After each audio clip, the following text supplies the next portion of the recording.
Hello viewers, চলে আসলাম নতুন আরেকটি আপডেট নিয়ে। তো বেশ কয়েকদিন পর চলে আসলাম আমার ফিশ ট্যাঙ্কের সামনে। তো বৃষ্টিতে খুব নাজেহাল অবস্থা, তার ভিতর ফিশ ট্যাঙ্কটা টিকে আছে। এই হলো ফিশ ট্যাঙ্ক। আলহামদুলিল্লাহ কোনো সমস্যা হয় নাই। যে পরিমাণ বৃষ্টি নামছে এই চারপাশ দিয়ে ভেসে গেছিলো। এই যে রাস্তা পর্যন্ত পানি চলে আসছে। তো এখনও রাস্তায় পানি আছে, একটু কমছে, আগে এই পর্যন্ত পানি ছিল। তো আপনার এই ফিশ ট্যাঙ্কটা বাঁচার একমাত্র কারণ হলো এই যে আপনার ওভারলাইন করে রাখছিলাম। ওভারলাইনটি করে আমি এই যে একটা কাপড় দিয়ে পেঁচায় রাখছি যাতে কোনো মাছ বের হয়ে না যায়। তো ওই পানিটা প্রায় এই পর্যন্ত হয়ে যায়। তো হয়ে গেলে এইখান থেকে আস্তে আস্তে আপনার পানিটা পড়ে। আর পানিটা আপনার এই যে এই জায়গায় একটু যদি ময়লা জমে যায় সেই ক্ষেত্রে আস্তে আস্তে পড়ে, কিন্তু আপনার এই উপর দিয়ে কখনো পানি আসে নাই। তো মাশাআল্লাহ আমার ফিশ ট্যাঙ্কটা এখনও ভালো আছে। আর মাছ তো চুরি হয়ে গেছিলো, তারপরেও আপনার ভিতরে কিছু বাচ্চা ছিল যেগুলো আমি আলাদা একটা বালতিতে রেখে দিয়েছিলাম, আপনাদের বলছিলাম। সেটার একটা ভিডিও আমি ছাড়ছিলাম, ডিসক্রিপশনে লিঙ্ক দিয়ে রাখবো, দেখে আসতে পারবেন যে কীভাবে আমি এই মাছগুলো বড় করে আবার ফিশ ট্যাঙ্কে ব্যাক আনছি। তো ওই যে দেখতে পাচ্ছেন অনেক বাচ্চা,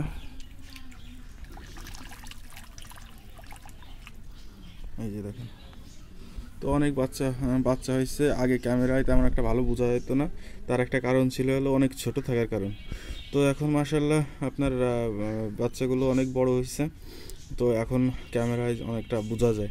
তো মাছ চুরি হয়ে যাওয়ার পরে আমার ফিশ ট্যাঙ্কে মাছ ছিল না, তো আমি যে বালতিতে রেখে যে বড় করছি মাছগুলো, তারপরে আবার এখানে ব্যাক আনছি যাতে ফিশ ট্যাঙ্কটা আবার একটু ভরা লাগে। তো মাশাআল্লাহ এখন অনেক বাচ্চা আছে মাছের। তো এইগুলো যদি পরিপূর্ণভাবে যে এইটুক সাইজের হয়, ওই সাইজটা যখন হবে তখন আরও বেশি ভালো লাগবে দেখতে। তো সকালবেলা উঠে আমি চলে যাই কাজে, তার আগে এই যে কিছু খাবার দিয়ে রাখছি ভাসতেছে। তো আমি এর আগে একদম ছোট খাবার দিছি, 0 সাইজের খাবার, এর চাইতে ছোটো, মানে গুঁড়ো খাবারটা। তো ওই খাবারটা আমি বেশ কয়েকদিন দিচ্ছিলাম। তো আজকে আবার এই খাবারটা দিছি। তো ভাবলাম যে আপনার চেঞ্জ করে করে দেবো যাতে খাবারটা ওদের চাহিদা থাকে। আর চেঞ্জ করে না দিয়ে একভাবে খাবারটা দিলে আমি দেখছি কয়েকদিন পরে খাবার কম খায়, মানে যে পরিমাণ খাবারটা খায় তার চেয়ে তো কম খায়। তো বেশিও খাওয়ানো যাবে না, পরিমাণ মতনই খাওয়ানো লাগবে। বেশি খাওয়াইলেও আবার দেখা গেলো যে আপনার বাচ্চাগুলো আবার মারা যেতে পারে। তো খাবার পরিমাণ মতন খাওয়াইতে হবে, কম খাওয়াইতে হবে, কিন্তু আপনার মনে করেন চেঞ্জ করে করে খাওয়াবো।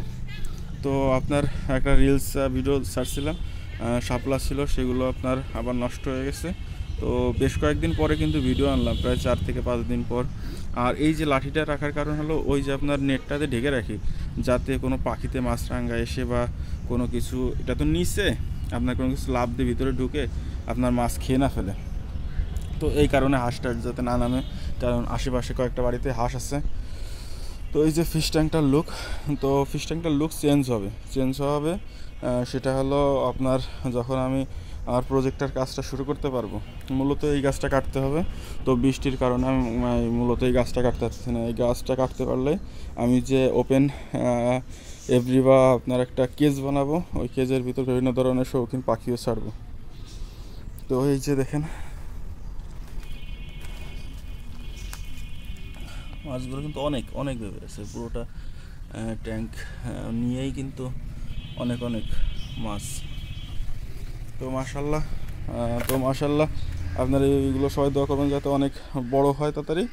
আর আপনার যখন বড় হবে তখন কিন্তু একবার ট্যাঙ্কটা একদম লোড লাগবে, কারণ বাচ্চা আছে, অনেক বাচ্চা আছে। যদি খেয়াল করেন কিন্তু বড় হইলে আর বেশি ভালো লাগবে, যেহেতু এগুলো ছোটো। আর সবচেয়ে ভালো লাগে কি, একটু নাড়া দিলেই দেখছেন একদম হাতের কাছে চলে আসে।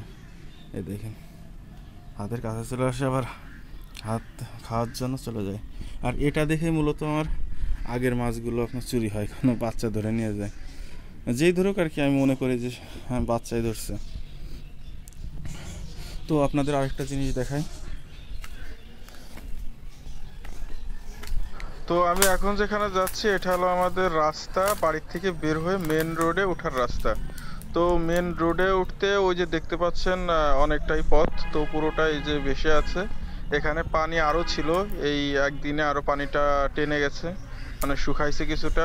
এই সিঁড়ির এই দিক এই উপর পর্যন্ত চলে আসছিল। তো আমি আরেকটু যদি ভালো করে দেখাই আপনাদের, তাহলে যে ক্যামেরাটা নিয়ে এইভাবে দেখাইতে হবে, পানির ভিতর নামতে যাচ্ছি না যেহেতু ময়লা পানি। তো ওই যে মেন রোড দেখা যাইতেছে, তো বেশ খানিক দূরে। তো এইখানে মূলত হলো আপনার এই পাশের বাড়ির সবাই যে পাটকাঠিগুলো ওইগুলো বাঁচতেছে বা পরিষ্কার করে রাখতেছে। তো ভিউয়ার্স, বৃষ্টির পরে চারপাশে পানি হয়ে গেছে দেখাইলাম। তো আপাতত ফিশ ট্যাঙ্কটার অবস্থা এইভাবে আছে। তো এরপরে আসছি নতুন কোনো আপডেট নিয়ে। ততক্ষণ পর্যন্ত আমার সাথেই থাকুন, সুস্থ থাকুন। আল্লাহ হাফেজ।